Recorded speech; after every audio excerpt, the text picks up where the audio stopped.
합니다. 이렇게 또 좋은 교회, 그리고 이름대로 너무 아름다운 교회, 겉모습만 아름다운 게 아니라 내면도 아름다운 교회, 이렇게 와서 여러분들 만날 수 있게 돼서 너무 기쁘고요. 그때 제가 한 3년 전에 왔었습니다. 근데 그때는 여러분들이 다 마스크를 쓰고 계셔가지고 솔직히 분별할 수가 없었고요. 또 여기에 보니까 이렇게 쉴드가 하나 쳐져 있어가지고 이렇게 약간 빛이 반사돼가지고 그냥 허공에다 설교하는 느낌으로 가서 그때는 좀 많이 못 느꼈는데, 정말 오늘 다시 와보니 너무 은혜롭고, 또 여러분들 표정도 뵈니까 기쁘고 감사하고, 또 이렇게 말씀 전할 기회를 주신 우리 오진홍 목사님께 감사를 드립니다.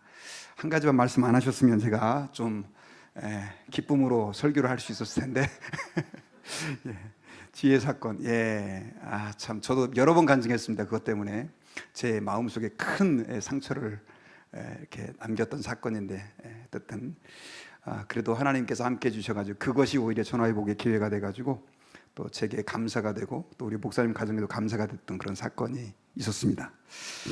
오늘 여러분들께도 무슨 말씀을 전할까 고민하며 기도하는 가운데, 기도에 대해서 지금 여러분들과 함께 말씀을 좀 전하려고 합니다. 그래서 잠깐 우리 한 번 더 우리 기도하고 하나님 말씀 듣도록 하겠습니다. 하나님 감사합니다. 저희들을 사랑해 주셔서 예수 그리스도를 믿는 하나님의 백성 자녀가 되게 해주시고, 또 이렇게 주님의 몸된 교회에서 한 몸 공동체가 되어 이렇게 주님을 예배하며 찬양하며 섬길 수 있는 축복을 주신 것을 감사드립니다. 오늘 이렇게 또 주님의 귀하신 섭리 아래 이렇게 수원 아름다운 교회에서 우리 오진홍 목사님 섬기시는, 또 성도들이 마음을 다해 섬기는 교회에 와서 주의 말씀을 전할 수 있는 특권과 은혜를 주신 하나님께 감사를 드립니다. 이 시간 전해지는 말씀을 통해 전하는 자나 모든 성도들이 주님의 말씀을 듣게 하시고 주님 영광을 체험하게 하시고 주님을 만나는 복된 시간이 될 수 있도록 역사해 주옵소서. 감사드리며 예수님 이름으로 기도드리옵나이다. 아멘.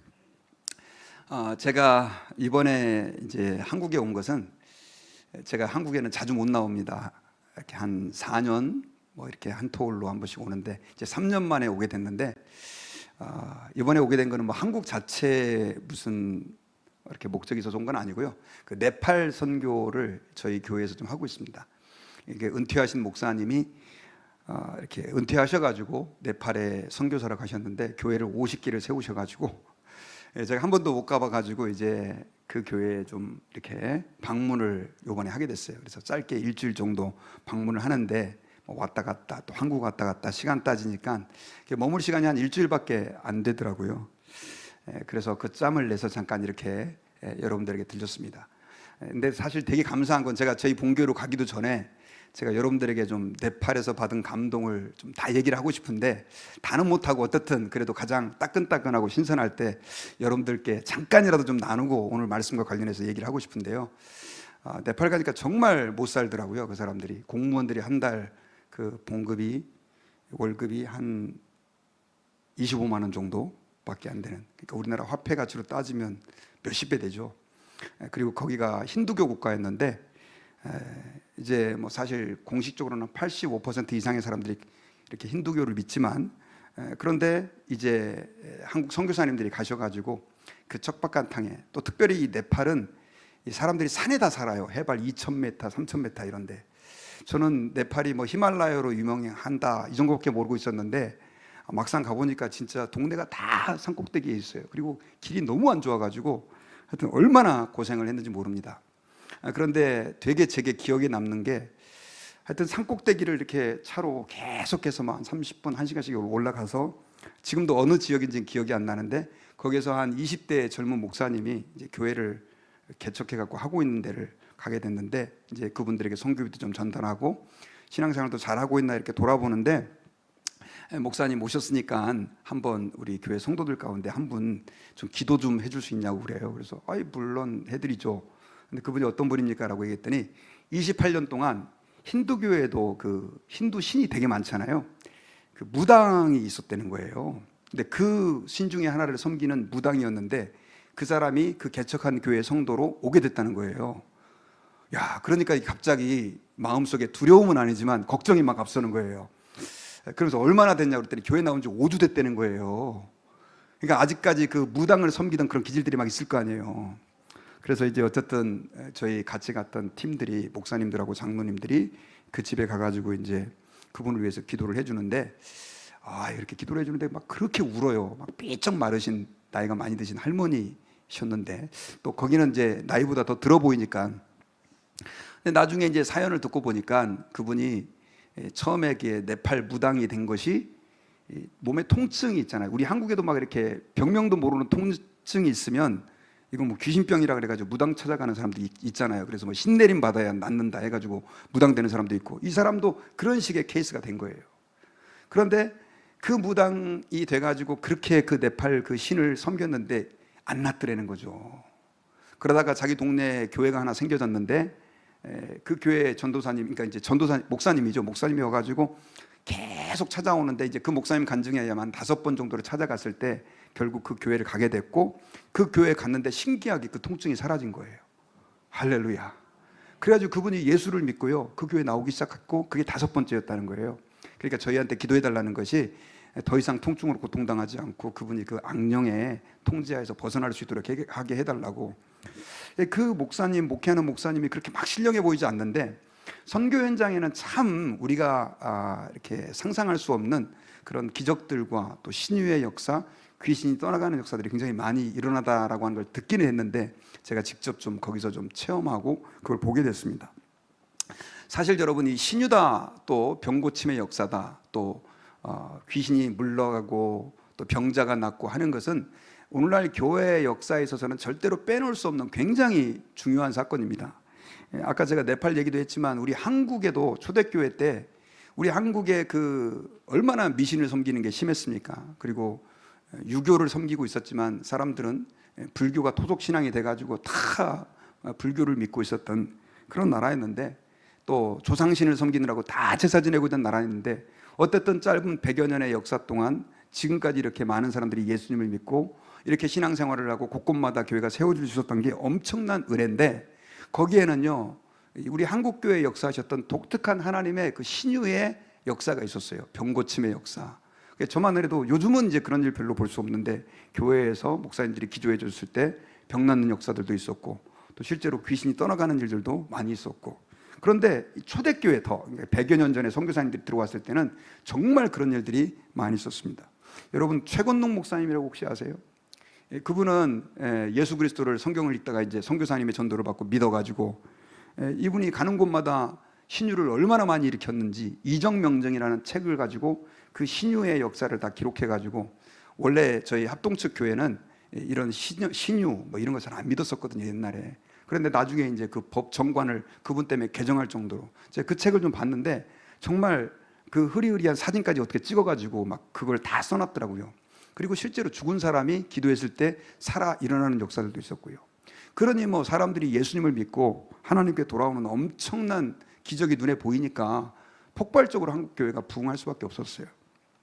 그리고 뭐 한국교회뿐만이 아닙니다. 사실 로마가 지금 기독교 국가가 됐는데, 그래서 나중에 이제 이 로마를 통해서 좀 지금 저희들이 볼 때는 좀 별로 안 좋지만 로마 캐톨릭 교회라는 교회가 세워지고, 또 그들이 빗나갔을 때 우리가 이제 종교개혁을 통해서 개신교회가 등장하게 됐는데, 사실 로마 교회는 엄청나게 귀신과 잡신을 섬기는 그런 나라였거든요.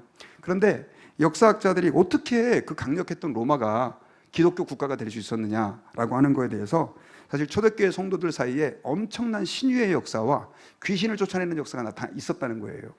그러다 보니까는 이 로마인들이 여러 신들을 섬겨봤는데, 그 신들은 맨날 자기들이 있는 거 긁어가고 그 다음 또 고생만 시키는데, 이 예수님을 믿는 사람들은 하나님의 그 능력으로, 예수 그리스도의 이름으로 병자들이 낫고 귀신을 떠나가는 게 눈에 보이니까 이 사람들이 안 믿을 수가 없게 된 거예요. 그래서 하나하나씩 믿게 되고, 로마의 고위 관료들이 믿게 되고, 나중에는 콘스탄틴 대제가 기독교를 인정할 수밖에 없게 되고, 데오도시우스 황제 때는 기독교를 국교로 인정하게 되는, 나중에 이제 이게 타락하는 계기가 됐지만 그런 역사가 있었던 건데, 그래서 이건 제 말이 아니라 실제로 그 터툴리안 같은 사람들, 그리고 오리겐이라고 하는 사람도 마찬가지라, 이 기독교가 로마의 국교가 될 수 있었던 가장 근본적인 이유는 뭐였냐? 바로 이 신유의 은사와 귀신을 쫓아내는 능력이었다라고 얘기하는 것입니다. 그러니까 모르겠습니다. 뭐 저는 여러분들 가운데 혹시 그런 능력이 요즘에 나타났냐 의심하는 분들이 계실지 모르겠지만, 그것은 예수 그리스도께서 오늘 본문에 보면 행하셨던 능력이고, 우리에게는 주님께서 우리 예수 믿는 사람들에게 주시는 예수 그리스도를 믿는 자들의 권능이고 특권이고 은혜라고 하는 것을 여러분들이 믿으시기를 주의 이름으로 부탁드립니다. 그래서 이 치유라라고 하는 것은 사실 복음 전파에서 절대적이고, 또 우리 예수 믿는 사람들에게 있어서도, 저도 저희 교회도 연세 드신 분들이 많아가지고 아픈 분들이 너무 많은데요, 아무리 의학이 발달해도 고치지 못하는 병이 너무 많아가지고, 오죽하면 저희 교회 집사님은 제가 기도를 좀 많이 해드리긴 해드리는데 이게 잘 안 낫나 봐요. 연세가 드셔서 그러는 건지 제가 영역이 없어서 그러는 건지 맨날 저를 위해서 목사님 좀 신유의 은사를 좀 주시도록 기도를 한다고 그래가지고 제가 네, 그렇게 기도를 계속 좀 해주십시오 라고 부탁을 하고, 근데 사실 오늘같이 발달된 사회에서는 그런 능력이 주변에서 많이 안 나타나잖아요. 물론 가끔씩은 나타나고 또 특별하게 은사를 받은 사람도 나타나는데, 어쨌든 간에 그러나 이 놀라운 치유의 능력, 신유의 은사, 귀신을 축사하고 하는 이런 능력들은 우리에게서 너무나 소중한 일입니다. 그런데 지금 오늘 본문에 보면요, 예수님께서 그 신유 사역과 치유 사역, 또 그 병을 고쳐달라고 바글바글 떼거지로 예수님께 모여왔던 사람들을 다 버려버려요. 팽개쳐요. 사실 여러분, 성경을 조금 아는 사람들은 이 마가복음 1장을 읽고 시험에 들 수도 있어요. 여러분들은 믿음으로 무조건 다 읽으시니까 한 분도 시험 드실 분이 없겠지만, 성경을 좀 자세히 읽어보면요, 사랑이 많으신 예수님께서 어떻게 자기에게 병 고침을 받으러 온 수많은 사람들을 외면할 수 있을까라고 하는 질문을 던질 수밖에 없는 그런 장면이 오늘 본문에서 일어나거든요. 여러분, 오늘 본문은 예수님께서 그분의 공생의 사역 초기에 있었던 일입니다. 예수님의 사역 초반은 어디를 중심으로 이루어졌냐면 갈릴리의 가버나움이라고 하는 곳으로 시작이 됐습니다. 근데 갈릴리의 가버나움에서, 이 가버나움이라고 하는 지역은 그 당시 인구가 15,000명에서 한 2만 명 정도 모이는, 지금으로 말하면 별거 아닌 도시지만 그 당시 굉장히 큰 도시였고요, 또 바닷길이라고 하는 엄청나게 큰 대로가 다른 나라하고 이어지는, 우리 한국으로 말하면 뭐 경부고속도로, 또 호남고속도로, 요즘은 뭐 KTX 선처럼 아주 그런 중요한 길목에 그 가버나움이 있어가지고 예수님께서는 그곳에서 사역을 했고요, 우리가 알고 있는 마태 세리도 그곳에서 살았던 사람이고, 어쨌든 이 가버나움이라고 하는 것은 굉장히 예수님께서 많은 기적을 보이셨던 곳인데, 예수님께서 처음으로 사역을 하실 때 이 마가복음에 보면 회당에 들어가서 사역을 하게 됩니다. 그런데 설교를 했을 때 사람들이 다 이렇게 놀라고, 서기관들의 가르침과는 좀 다르네, 이렇게 감탄하고 있을 때 한 사람이 소리를 빽 지르죠. 귀신 들린 사람이 그 안에 있었던 거예요. 하나님의 거룩한 자시오 막 하면서 막 하는데, 오히려 예수님의 설교를 막 방해하는 것입니다.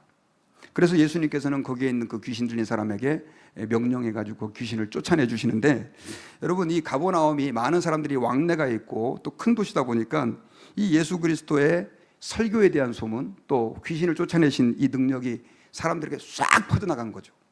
그리고 이제 예수님께서 그 회당에서 얼마 뒤에 이제 어디로 가게 되냐면 베드로의 그 장모가 있는 그 집으로 들어갑니다. 베드로의 집에 들어가는데, 그때 그 베드로의 장모님이 엄청나게 심각한 열병을 앓고 있었어요. 오늘 본문에 보면은 이 베드로의 그 장모님의 병에 대해서 구체적으로 기록되어 있지 않지만, 이 누가복음에 보면, 누가는 직업이 뭐였죠? 성경 공부 제대로 하셨네요. 바로다, 의사 이렇게 나오시네요. 근데 이 누가는 중한 열병이다라고 표현을 하고 있어요. 그래서 굉장히 심각한 열병을 앓고 있었는데, 아마도 의사도 찾아가지고 치료를 요구를 했는데 소용이 없었던 것 같고, 여러 가지 방법을 다 써봤지만 소용이 없었고 결국 계속해서 그 열병으로 고통을 당하고 있었습니다. 그런데 그 예수님께서 그렇게 고칠 수 없었던 열병을 손을 잡아 일으키면서 그 여인을 말 그대로 치료해 주시고, 말 그대로 그 병에서 자유케 해주시는 은혜를 베풀어 주십니다. 할렐루야. 근데 이 병이 얼마나 이렇게 빨리 신속하게 나았는지 성경에 보니까 여자가 바로 이제 건강해져가지고, 그 장모님이 건강해져가지고 예수님에게 또 제자들에게 식사도 대접해주고 아마 섬기는 일들을 할 정도로 완벽하게 치료를 해주신 것 같습니다. 자, 이 사건까지 겹치다 보니까 예수님이 회당에서 귀신도 쫓아냈죠. 또 베드로의 장모의 그 중한 열병도 고쳐줬죠. 그러다 보니까 이제 난리가 난 겁니다. 이스라엘 백성들은 옛날부터 계속해서 메시아가 오시기를 기다리고 기도했는데 드디어 메시아가 오셨다 하면서 이제 삽시간의 소문이 온 그 가버나움 지역에 다 퍼져버린 거죠. 그래서 이제 안식일 아침부터 회당에서 사람들을 가르치고 귀신도 쫓아내시고 아주 분주하게 보내셨던 예수님께서 저녁에 이제 쉬러 들어가셨는데, 문제는 그 저녁에 들어가신 그 집에 소문이 날개를 달고 퍼져가지고 사람들이 정말 벌떼같이 그 집 문 앞에 모여드는 거예요. 근데 예수님께서는 사랑이 많으신 분이셨습니다. 그래서 그 모인 사람들을 한 사람씩 한 사람씩 다 안수하셔서 고쳐주시고 치료해주시고 또 귀신 들린 사람들에게는 귀신을 쫓아내주시는 그런 신유사역과 축사사역을 하시게 된 거예요.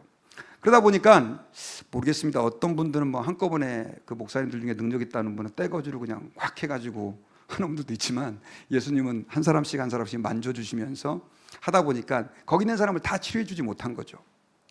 그래 밤이 깊은 거예요. 예수님도 주무셔야 되고 제자들도 자야 되니까 어떻게 하겠어요? 이제 집으로 돌아가라고, 그리고 뭐 다 내일 오라 뭐 이렇게 얘기를 했겠죠. 그리고 이제 예수님과 제자들은 잠이 들었는데 얼마를 잠들었을까? 성경에 시간이 잘 안 나오지만 보니까 이 새벽부터 사람들이 이제 문을 두들기는 겁니다. 문을 막 두들기는데 제자들이 이제 부시시 눈을 떠보니까 사람들이 이제 와가지고 이 병자들이, 어제 고침받지 못한 병자들이, 예수님의 그 치유와 축사는 몇 퍼센트일까요? 100%잖아요. 그러니 뭐 예수님에게 안수만 받으면 이렇게 반드시 병이 낫는다라고 하는 믿음이 있어가지고 그렇게 이제 예수님에게 새벽부터 찾아온 거예요. 근데 문제는 병을 고치셔야 될 예수님이 일어나 보니까 계셔요, 안 계셔요? 안 계신 거예요. 그래가지고 이 제자들이 예수님이 어디 계시나 봤더니 한참 찾아보니까 예수님은 한적한 곳에서 뭐하고 계셨어요? 기도하고 계셨다. 한적한 곳이 어딘지는 잘 모르겠습니다. 근처에 뭐 동산이든지 숲이든지 아니면 들이든지 어쨌든 그들이 잠들어 있는 곳을 떠나서 한적한 곳에서 기도하고 계셨던 거예요.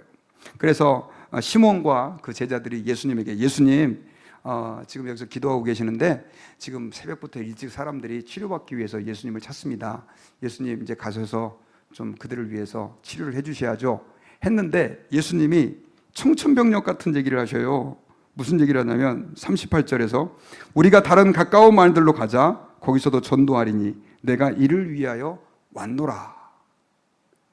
자, 이 말은 무슨 말이냐면 여기를 떠나자라고 하는 그 의도. 제자들이 아마 너무 황당했을 거예요, 이 말을 들었을 때. 사실 여러분, 이 예수님께서 그 치료를 받기 위해서 새벽부터 와가지고 우글우글하고 막 예수님을 찾고 있는 그 사람들을 외면하고 떠나시는 이 장면이 우리 입장에서 도저히 이해가 안 가요. 조금만 더, 그리고 어저께 치료 못 받은 사람도 있을 텐데 가서 좀 해주고 가시든지, 그 얼마나 시간 더 걸린다고, 하루만 더 계시면 될 텐데 라고 하는 생각이 들 텐데, 예수님 굉장히 냉정하시죠. 그래가지고 그렇게 해서 결국 그들을 외면하고 떠나버려요. 오늘 본문에 보면 그리고 온 갈릴리에 다니시며 여러 회당에서 전도하시고 또 귀신들을 내어 쫓으셨다. 자, 이렇게 말씀이 기록되어 있죠. 자, 그럼 제가 여러분들에게 한번 질문을 해볼게요. 예수님께서 왜 그 새벽부터 몰려온 사람들을 치료하지 아니하시고 그들을 버리고 그냥 다른 마을로 가버리셨을까요? 성경에는 답이 안 나와 있어요. 참 어렵습니다. 그래가지고 이걸 이제 여러 학자들이 분석을 한 경우가 많이 있는데, 많은 사람들은 이제 이런 식으로 얘기를 하죠. 그 병 고침을 받은 사람들이 너무 이기적이어서 예수님이 무슨 마을 이장같이 돼가지고 의사같이 돼가지고 우리 병을 계속 고쳐주기를 원했기 때문에, 그렇기 때문에 예수님은 그들의 마음을 아셨기 때문에 그걸 외면하시고 떠나신 것이다 라고 얘기를 해석을 하는 사람들도 있습니다. 뭐 잘은 모르겠죠. 그리고 또 한 가지 해석은 뭐 이와 약간 유사하지만 사실은 예수님께서, 물론 그 이유일 수도 있어요. 그런데 오늘 본문에서는 그런 이유는 구체적으로 등장하지 않고 38절을 보면은요, 우리 한번 같이 한번 읽어봅시다. 시작. 이르시되 우리가 다른 가까운 마을들로 가자. 거기서도 뭐 하리니? 전도하리니 내가 이를 위하여 왔노라 라고 말씀을 했어요. 자, 그러면 아까 그 앞에 이유가 있을지 없을지는 모르겠지만 주님께서 그 마을을 떠나시자고 결정한 이유는 뭐라는 걸 우리는 추측해 볼 수 있습니까? 전도죠, 전도. 자, 여기는 이제 됐으니까 다른 마을에 전도하기 위해서 가자라고 말하면서 자기에게 치유를 사모하는 수많은 사람들을 그냥 외면해 버리신 거예요. 꼭 주님에게 가면 그때 예수님의 심정이 어떠했는지 좀 구체적인 이유를 한번 물어보고 싶지만, 그런데 여기서 우리가 예수님이 전도하기 위해서 본인은 오셨고, 그 다음에 우리 사람들이 그렇게 좋아하는 치유와 축사, 문제 해결에 주님은 물론 관심이 있으시지만 더 큰 관심과 더 중요한 것이 있다는 것을 우리는 여기서 발견할 수가 있게 되는 거예요. 그게 바로 뭐냐? 오늘 본문에서 전도라는 것입니다. 전도. 자, 그런데 이 전도라는 말이 무엇이냐? 이 영어를 보면요, 이 전도라는 말이 preach라고 되어 있어요. 이게 영어로는 조금 죄송한 얘기지만 전도라는 단어를 쓸 때 영어로는 preach라는 말을 쓰지 않습니다. 그러니까 이제 이벤젤리즘, 전도가 이벤젤리즘이거든요. 보통 미국에서는 다 그렇게 쓰거든요. preach라는 말로 전도를 번역하지 않아요. 그래가지고 제가 그 원문을 좀 찾아봤어요. 이 뜻이 무엇일까 봤더니 예수님이 여기서 내가 전도하러 갈 것이다 라고 사용했던 이 말은 케리소라고 하는 헬라어 단어가 쓰였습니다. 근데 이 말은 무슨 뜻이냐면 원뜻이 사실 전도라는 말이 번역을 되게 잘한 거예요. 도를 전한다 그런 뜻이니까 이 사자가 돼서 그 직무를 수행한다는 뜻이 바로 케리소입니다. 그러니까 대사가 대통령의 뜻을 다른 나라에 전달해서 조약을 맺거나 또 어떤 뭐 메시지를 전달할 때 그 사람들 대사라고 그러잖아요. 그걸 이제 옛날 말로는 사자, 이거 라이언 하는 그 사자 아니고요. 요즘에 그렇게 헷갈리는 분은 없는데 미국에는 가끔씩 그런 분들이 계세요. 예. 자, 그 의미가 크리스토인데 예수님께서는 지금 조금 오늘날로 말하면 그냥 우리가 생각하는 일반적인 전도라기보다도 복음을 전파하기 위해서 내가 다른 마을로 간다라고 하는 말을 하시고 거기를 외면하고 떠나버립니다. 실제로 여러분 이 케리소라고 하는 이 전도한다라고 하는 말은 예수님께서도 그렇고 세례 요한이 마태복음 3장 1절에서 회개하라 천국에 가까웠다라고 말하면서 사람들에게 설교를 했잖아요. 그리고 외쳤잖아요. 전파했잖아요. 바로 이걸 얘기하는 것입니다. 그리고 이 케리소라고 하는 이 전도한다라고 하는 단어는 늘 복음이라는 단어와 하나님의 나라라고 하는 단어가 같이 와요. 그러니까 예수님께서 그 마을을 떠난 이유는 병자들을 치료를 하지 않으시고 귀신들을 고쳐주지 않으시고 떠난 이유는 더 중요한 걸 하시기 위해서 그걸 떠난 거예요. 그럼 그 더 중요한 건 뭐냐? 바로 복음을 전파하는 일이었기 때문에 그렇습니다. 그러니까 여러분들 성도들 가운데 가끔씩 그런 분들이 계시잖아요. 우리가 신앙생활하면서 문제 해결받는 게 너무 중요하잖아요. 우리 애가 아프다던가 혹은 문제가 생겼다던가 또 직장에 어려움이 있다든가 우리는 신앙생활을 사실 그런 목적을 두고 할 때가 굉장히 많이 있습니다. 그런데 그것도 사실 해결받는 것이 신앙생활하면서 굉장히 중요한 일이지만 그러나 예수님께서는 그러한 일도 중요하지만 우리 하나님의 사람들에게 특별히 예수님에게 있어서는 더 중요한 일이 뭐였냐면 복음을 전파하는 일이었다는 거죠. 여러분 이걸 믿으시길 바랍니다. 그러니까 오늘날 교회에서 우리는 병고침도 받고 문제 해결도 받고 기도해서 응답받아가지고 여러 가지 많은 어려움들이 해소되는 걸 사람들이 원합니다. 그러나 특별히 우리가 그것보다도 더 집중해야 될 일이 있는데 그건 바로 뭐냐면 하나님의 복음을 전파하는 일이라는 거죠. 왜? 예수님께서 그렇게 하셨기 때문에 그렇습니다. 그러면 여러분들에게 한번 여쭤볼게요. 복음이 뭡니까? 교회에서 사실 너무나 많이 듣는 말이 복음 아닙니까? 복음이라고 하는 것을 뭐 어떤 분은 그냥 사형리 이렇게 서술해서 읽어주는 걸 복음이라고 말하는 분들이 있는데 복음이다라고 하는 말은 그런 구조적인 걸 얘기하는 게 아니라 우리 인간에게 있어서 가장 복된 소식입니다. 사실 우리 인간은 모든 사람들이 행복하기를 원하잖아요. 그런데 우리가 말하는 성경에서 말하는 복음은 우리 인간을 진정으로 행복하게 해주는 거예요. 세상 사람들은 여러분 돈이 우리를 행복하게 해준다고 생각합니다. 그리고 자식들이 잘 돼서 안 싸우고 살고 그리고 좋은 직장 가고 좋은 대학 가고 그리고 또 높은 명예도 좀 차지하고 뭐 이런 것들을 세상 사람들은 다 행복의 조건이라고 생각하잖아요. 그런데 우리는 그것이 복음이 아니라 뭐가 복음입니까? 예수님께서 우리를 위해 이 땅에 오셨고 우리를 위하여 십자가에서 죽으시고 부활하셔서 우리의 모든 죄를 용서해 주셨다는 거예요. 제가 이번에 한국에 왔는데 이렇게 좀 옛날 친구들을 좀 만났습니다. 옛날 친구들을 좀 만났는데 그 초등학교 때 친구들이에요. 안 믿는 친구들이 좀 많이 있어요. 근데 이제 제 나이쯤 되니까 이제 웬만큼 다 성공을 한 거예요. 잘 살아요. 근데 그 친구들에게 있어서의 낙이라고 하는 건 뭐냐면 그저 토요일 날 주일 날 되면 놀러 가고 그다음 또 골프 치러 다니고 그냥 애들 속 안 새기고 사는 것, 그냥 이 정도밖에 그냥 그 낙이라는 게 없는 거예요. 근데 여러분, 실제로 우리가 돈을 많이 가져본 사람들, 그리고 사실 여러분들 가운데 아프신 분들도 있지만 건강하다고 했을 때 우리가 그렇게 건강을 원하는데 막상 건강한 사람들이 거기에서 진정한 행복을 느끼느냐? 그렇지 않습니다. 우리 인간이 불행한 이유는요, 우리가 건강하지 않아서가 아니고 돈이 없어서가 아니에요. 우리 인간이 불행한 이유는 뭐 때문입니까? 죄 때문인 거예요, 죄. 근데 모든 사람들이 지금 죄의 그늘 아래 있잖아요. 그리고 그 죄는 우리를 지옥으로 끌고 가는 바이러스 같은 겁니다.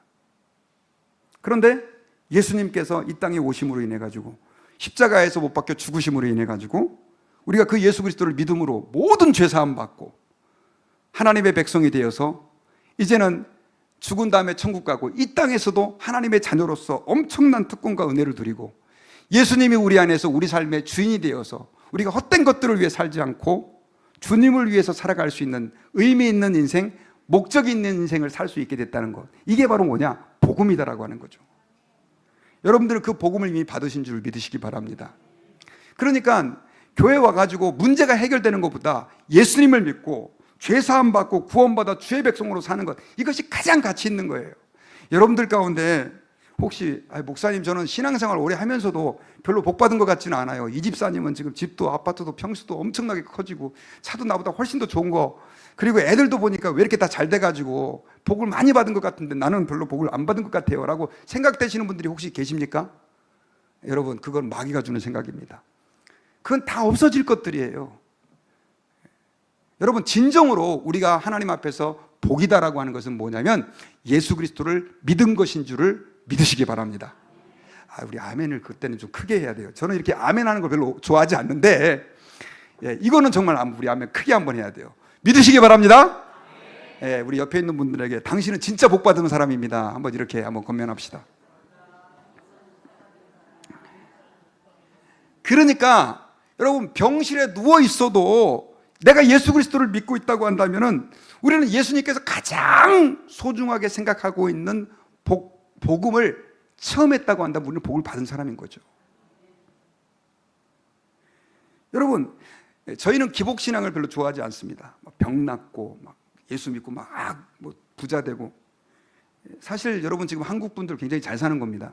제가 네팔을 갔다 와보니까요, 와, 저는 그런 거 잘 못 느꼈거든요. 도로 운전을 하면서 아스팔트가 그냥 아스팔트이다는 것을 감사하게 됐어요.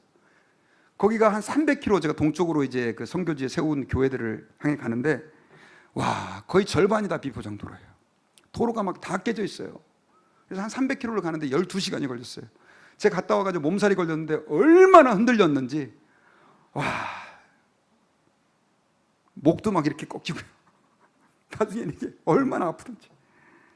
또 산길을 이렇게 올라가는데 길이 너무 좁은데 거기에 막 대형 트럭이 막 지나가는데 저 낭떠러져서 죽는 줄 알았어요. 근데 그 산길에 또 무슨 산사태가 나갔고 그 산길에도 또 비포장도로가 또 있는 거예요. 야, 그러면서 이렇게 좋은 도로에서 산다는 것만 해도 은혜다라고 하는 생각들을 했는데 한국은 정말 좋더라고요. 오랜만에 와보니까. 여러분, 우리가 무엇을 가졌느냐, 무엇을 누리고 있느냐, 이것은 본질이 아닙니다. 여러분, 예수 그리스도를 믿는 게 진정한 우리의 복이요 가치라고 하는 사실을 기억해야 돼요. 그러니까 예수님은 우리가 생각할 때는 귀신 쫓아내고 병자 고치는 게 최고의 가치인데 예수님은 아니라는 거죠. 이거보다 더 중요한 건 나 하러 간다는 거예요. 선택해야 된다면, 만약 여러분들 같으면 뭘 선택하시겠습니까? 아마 그 예수님 그 치료받기 위해서 문 앞에 온 사람들은 아마 100% 시험 들었을 거예요. 나 예수 절대 안 믿겠다고 그랬을 수도 있습니다. 예수님은 I don't care, 신경 쓰지 않겠다는 거예요. 더 많은 사람들에게 치유보다 복음이 중요하기 때문에. 그러므로 여러분, 저는 여러분들께 부탁드립니다. 여러분들이 남은 생애 동안 이제 복음 많이 받았으니까 복음을 위해서 하실 수 있기를 부탁드립니다. 여러분, 교회라고 하는 공동체가 여러 가지 많이 중요한 목적이 있는데 그 가운데 제일 중요한 것은 교회가 복음을 전파하는 것입니다. 여러분, 이 주변에 얼마나 안 믿는 사람들이 많습니까? 제가 미국에 오니까, 미국이 아니라 한국에 오니까요, 참 신기한 거 하나가 있는데 뭐냐면 전부 한국 사람이에요.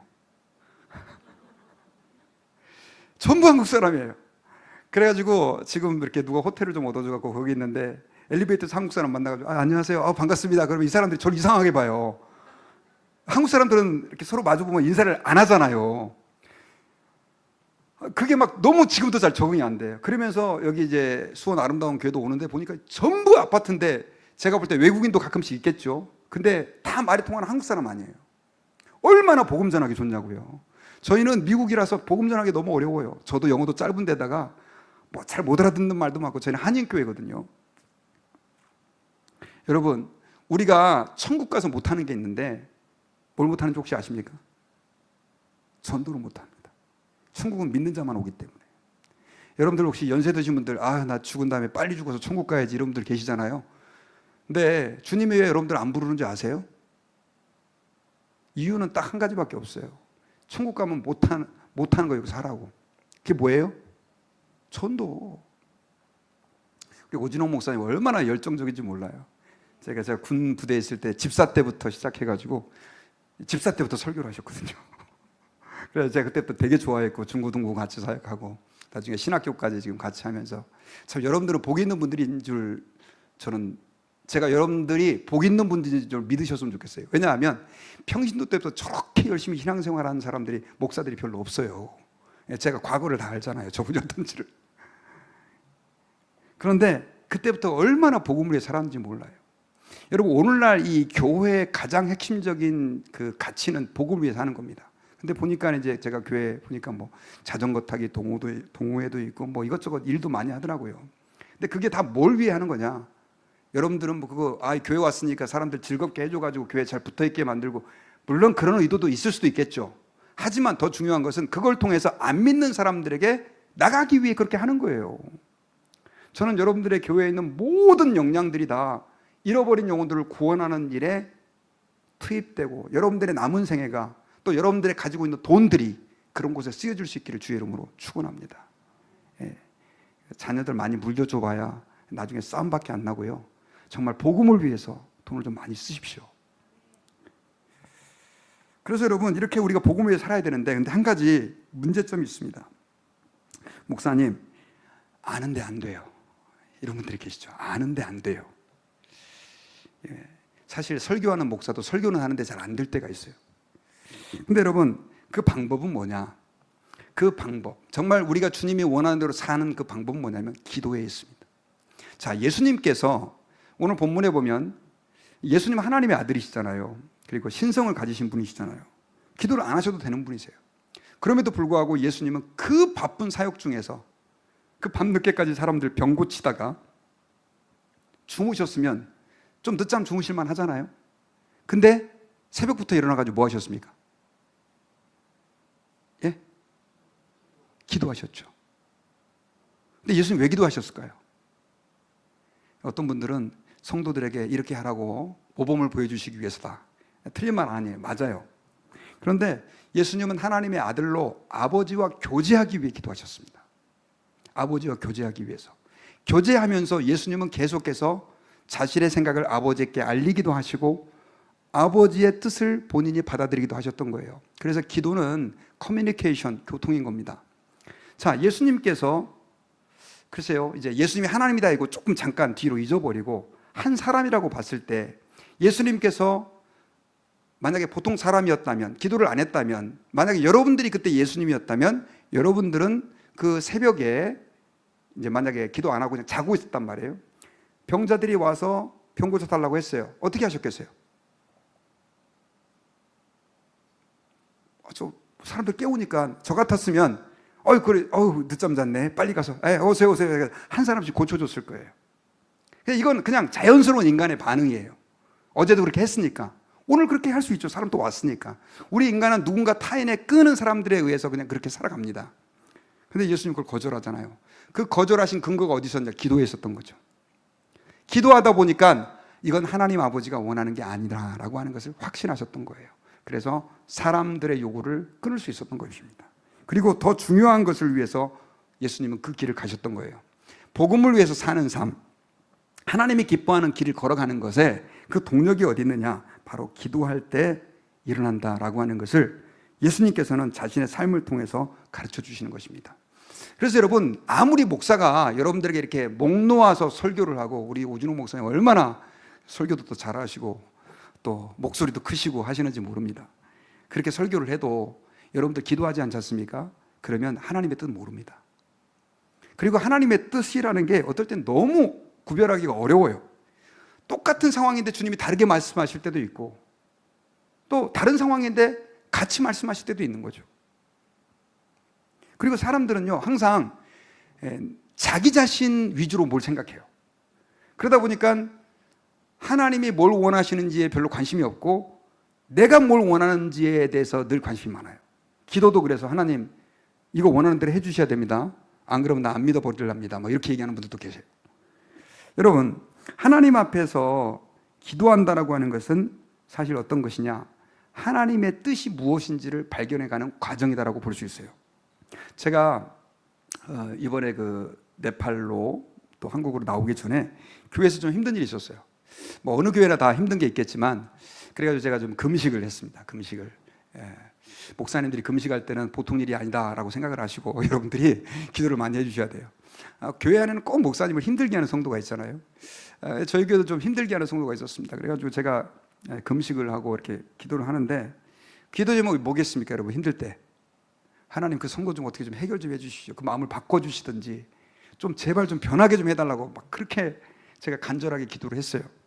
근데 한 3일 정도 정말 간절하게 기도했을 때 하나님께서 뭘 깨닫게 해주셨냐면, 성도가 문제가 아니라 네가 문제다라는 걸 깨닫게 해주시더라고요. 여러분, 모든 케이스가 다 그런 건 아닙니다. 문제 실컷 일으켜놓고 오진호 목사님 문제입니다 이러면 안 됩니다. 이건 저의 특별한 경우예요.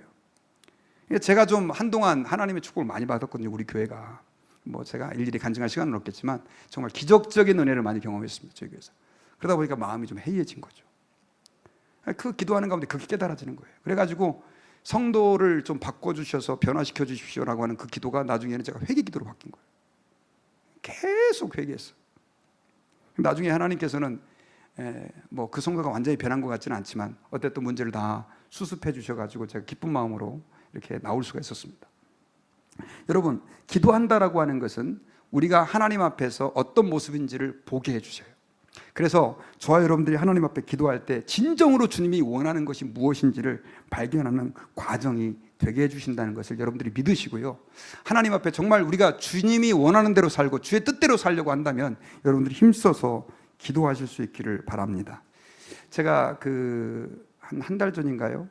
저는 이제 미국 장로교회 저기서 이제 합동측에 있다가, 미국에 하면 합동측이 없어요. 그래서 미국 장로교회 지금 소속이 돼 있는데, 거기서 설교를 제일 잘한다고 알려진 노진준 목사님이 계십니다. 그분 간증을 듣다가 엄청나게 제가 은혜를 받았어요. 이분은 소아마비셨어요, 어릴 적부터. 그런데 나중에 이제 교회 갔다가 한 선생님으로부터 상처를 받고 아주 교회를 혐오하는 사람이 됐습니다. 맨날 교회 욕하고 교회 핍박하고 그랬던 사람이 나중에는 이제 진짜 다시 극적으로 예수님을 믿고 그렇게 만나게 된 거예요. 근데 이분이 이제 다리가 소아마비다 보니까 하나님 앞에서 계속해서 기도를 했대요. 하나님, 주님은 성경을 읽어보니까 뭐 귀신도 쫓아내고 병자도 낫게 해주시고 그러는데, 저 지금 다리가 불편합니다. 저 제 다리 좀 낫게 해주시면 제가 열심히 주님 위해 살겠습니다. 계속해서 기도를 했다는 거예요. 근데 여러분, 소아마비가 기도를 했는데 다리가 나았을까요, 안 나았을까요? 예? 여러분들이 믿음이 좋으셔가지고 안 나으셨다는 말을 안 하는데 안 나섰습니다. 그래 나중에 결국은 이분이 미국까지 이제 이민을 가게 됐는데, 이민 가가지고도 신앙생활을 열심히 하면서 이제 미국의 어떤 집회를 참석하게 됐는데, 굉장히 병자를 이렇게 잘 고치기로 유명한 목사님이 그 집회에 나와서 이제 이렇게 말씀을 전하게 된 거예요. 근데 그 목사님이 계속해서 믿음으로 기도하면 모든 병이 낫습니다. 그 설교를 계속 하더래요. 근데 자기는 짜증이 나더래요. 왜냐하면 그렇게 기도했는데 안 나았으니까. 그래서 나중에 끝나고 목사님께 물어봤대요. 다 나서 목사님, 믿음으로 기도하면 낫습니까? 라고 물었는데 그 목사님이 네, 낫습니다. 아니, 믿음으로 기도하면 모든 병이 다 낫습니까? 네, 다 낫습니다. 그러더라는 거예요. 근데 왜 제 다리는 안 낫는 겁니까? 이제 이렇게 물었어요. 그랬을 때 나중에 그 목사님이 사도 바울 얘기를 해주더라는 거예요. 사도 바울 얘기를. 사도 바울이 몸에 가시가 있었잖아요. 어떤 사람은 안질, 어떤 사람은 간질이라고도 하는데 정확한 건 잘 모릅니다. 근데 그걸 위해서 3번이나 기도했는데 하나님이 들어주지 않았잖아요. 그러면서 이제 이렇게 물어보더래요. 기도 응답을 받은 겁니까? 안 받은 겁니까? 예, 받았죠. 왜 받았냐면 사도 바울은 이런 말씀을 들었어요. 여러 계시를 받은 것이 지극히 크므로 너무 자만하지 않게 하려고 내 육체에 가시고 사탄의 사자를 주셨으니 이는 나를 쳐서 너무 자만하지 않게 하려 하심이라. 이제 그 병이 자기를 교만하지 않게 하기 위한 하나님의 뜻이었다는 걸 알게 된 거죠. 그래서 나중에 그 목사님이 그렇게 물었대요. 사도 바울이 그 이후에 가시가 치료되기를 위해 기도했을까요? 안 했을까요? 안 했습니다. 예, 마찬가지입니다. 형제님, 사도 바울은 거기서 기도 응답을 받은 겁니다 라고 얘기를 했대요. 그거에 자기가 은혜를 받고 아, 하나님이 내 기도를 들어주셨구나 하면서 그 이후에 자기는 더 이상 다리 낫기를 위해 기도하지 않았다는 거예요. 여러분, 제가 굉장히 거기에 은혜를 받은 게 뭐냐면 기도라는 게 단순하게 하나님 뭐 해주세요, 뭐 해주세요 이런 정도가 아니라는 거죠. 하나님이 내 삶의 현실에 일어나는 모든 문제에 대해서 어떤 의도를 가지고 있는가라고 하는 것을 주님이 가이드해 주시는 엄청나게 중요한 가이드라인이라는 것입니다. 그러므로 여러분, 우리가 하나님 뜻대로 살아야 된다. 우리가 설교 많이 듣고 하지만 안 되는 이유가 뭐냐? 기도 안 하기 때문입니다. 저는 여러분들이 하나님의 뜻을 이루기 위해 복음에 합당한 삶을 살기 위해서 기도할 수 있기를 바랍니다. 그런데 여기 성경에 보면요, 이 예수님은 독특한 기도의 습관을 가지고 있어요. 저도 성도들에게 기도를 많이 강조하는데 어려워해요. 여러분, 제가 여러분들에게 한번 여쭤볼게요. 저는 사실 목사로서 기도하는 게 어려운데 여러분들 기도하는 게 어렵습니까? 쉽습니까? 제가 보니까 이게 아주 오래 신앙생활 하신 권사님 같은데 어렵다고 하시네요. 그러면 젊은 사람들 얼마나 힘들겠습니까? 기도는 목사도 어렵고요, 권사도 어렵고. 혹시 목사님 저는 기도하는 게 너무 쉬워요, 그런 분들 계세요? 제가 좀 한번 가서 인터뷰 좀 하고 싶어서. 우리 기도 많이 하시는 손 사모님 어떠세요? 쉬워요? 안 쉽죠. 어렵습니다. 기도는 어려운 거예요. 예수님에게 기도가 쉬웠을까요? 쉽지 않았어요. 그리고 예수님은 무엇보다 바빴어요.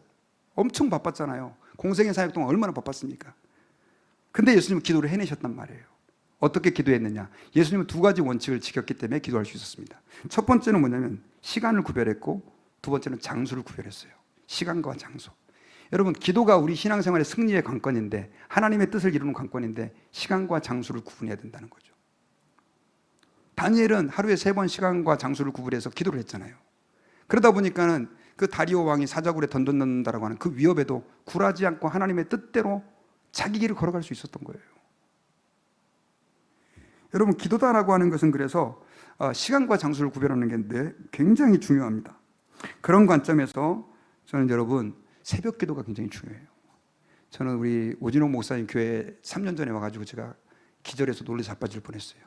그날 주일날, 토요일날 새벽에 늦게 왔는데 새벽에 문소리가 들리는 거예요. 제가 목사님도 그때 안방을 내주셔가지고 제가 진짜 지금도 너무 죄송해가지고 하여튼 바늘방석에서 장것같이 참 제가 그럴 군번이 아닌데 하여간 목사님이 또 그런 면이 있으셔요. 근데 막 문소리가 나는 거예요. 알고 봤더니 주일날 새벽 기도라는 거예요. 요즘에 주일날 새벽 기도하는 교회가 없어요, 여러분. 이민교회는 새벽 기도 안 하는 교회들도 너무 많습니다. 근데 보니까 토요일 하루 빼고 다 기도하시더라고요. 요즘에 그런 목사님들 많이 계시죠. 성도도 다 바쁘고 너무 힘든데 무슨 새벽 기도해야 됩니까? 그리고 그거 너무 피곤해야 그러면 신앙생활도 제대로 안 된다고. 근데 여러분, 제가 한번 여러분들께 여쭤볼게요. 혹시 새벽 기도 안 하시는 분들 가운데 저는 기도 생활을 너무 잘합니다 하는 분들 계세요? 제가 이번에 네팔 선교를 갔다 오면서 새벽 기도를 못했어요. 저는 이민교회도 사람들 많이 못 나와요. 차로 20-30분씩 운전해 와야 되니까. 그래도 제가 길을 쓰고 새벽 기도를 합니다. 그런데 이번에 막 선교지 갔다 오고 하니까 거기 또 새벽 기도가 없잖아요. 혼자 물론 기도는 했죠. 근데 이 영혼이 삐쩍 말라버린 것 같아요. 새벽 기도를 안 했는데. 사실 저 새벽 기도 힘들거든요. 설교해야 되잖아요, 여러분. 그리고 최소한 1시간 전에 일어나야 되고. 그래서 제가 빨리 가서 새벽 기도해야 되지. 제가 너무 새벽 기도를 힘들어 했는데도. 왜냐하면 그게 제 영혼에 너무 유익이 된다는 걸 다시 한번 깨달았어요. 여러분, 전 여러분들께 부탁드립니다. 힘든 시대입니다. 그러나 여러분들 새벽 기도 하실 수 있기를 부탁드립니다.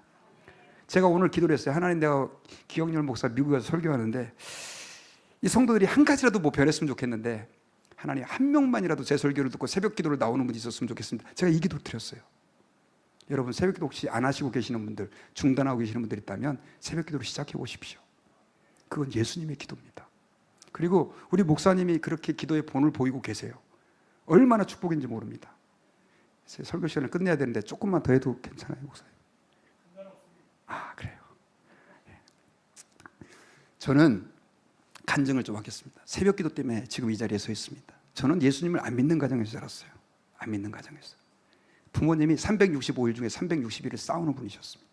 저는 초등학교 가기도 전에 이 세상에 존재하는 모든 욕을 다 마스터했습니다. 하라 그러면 다 잘할 수 있어요. 그렇게 불신 가정에서 자랐는데, 제가 중3 때 전도를 받아서 교회를 가게 되고, 고등학교 때 이제 기숙사가 있는 고등학교에 들어가서 신앙생활을 하게 됐습니다. 근데 거기는 미션 스쿨도 아니었는데 고등학교 3학년 선배들이 새벽 기도를 인도하는 거예요. 3학년 선배들이. 저는 1학년 때는 안 갔죠. 그리고 학교 공부가 고등학교 때 바쁘니까. 그리고 또 나름대로 똑똑한 사람들이 많이 모인 학교였거든요. 그래가지고 생각도 안 하고 있었는데, 나중에 이제 뭐 신앙생활을 왔다리 갔다리 이렇게 하다가 기독교는 참 치밀한 종교다, 어떻게 벗어나갈 구멍이 없네, 발을 한번 빠뜨리면, 그런 생각을 내가 하고 있다가 나중에 이제 고등학교 3학년 때가 됐을 때, 제일 바쁠 때잖아요. 오늘 친구들하고 교제하다가 제가 충격에 빠졌어요. 그 친구들은 너무나 예수를 잘 믿는 것 같은데 나는 진짜 하나님을 믿는지 의심이 되는 거예요. 그러면서 주님이 주신 마음이죠. 내가 주님을 좀 만나고 싶다라고 하는 마음이 드는 거예요. 근데 어떻게 주님을 만나지? 그럼 기도해야 되지. 근데 감사하게도 그 저희 미션 스쿨도 아닌데 그 학교에는 3학년 일반 교실을 새벽 기도실로 쓰고 있었어요. 거기 갔어요. 그래가지고 거기서 기도하다가 제가 예수님을 만났어요. 진짜 그때 저는 강력한 성령의 체험을 했어요. 불을 받았습니다. 그래가지고 제 인생이 완전히 획가닥 뒤집어져가지고, 그리고 나서 얼마 뒤에 제가 이제 군에 가가지고 제 인생을 주님께 헌신하게 됐죠. 뭐 때문에요? 새벽 기도 때문에. 그리고 제가 그때 새벽 기도에 너무 우레를 받아가지고 이런 헌신을 했어요. 소원. 하나님, 저는 평생 새벽 기도 하겠습니다. 그러니까 주님이 아마 저보고 너는 목사가 아니면 새벽 기도 할 놈이 아니다, 그래가지고 아마 목회자로 목사는 죽으나 사나 해야 되잖아요. 여러분, 우리 한국교회 다음 세대 문제 심각하죠. 그 이유는 자녀들에게 기도를 가르치지 않아서 그렇습니다.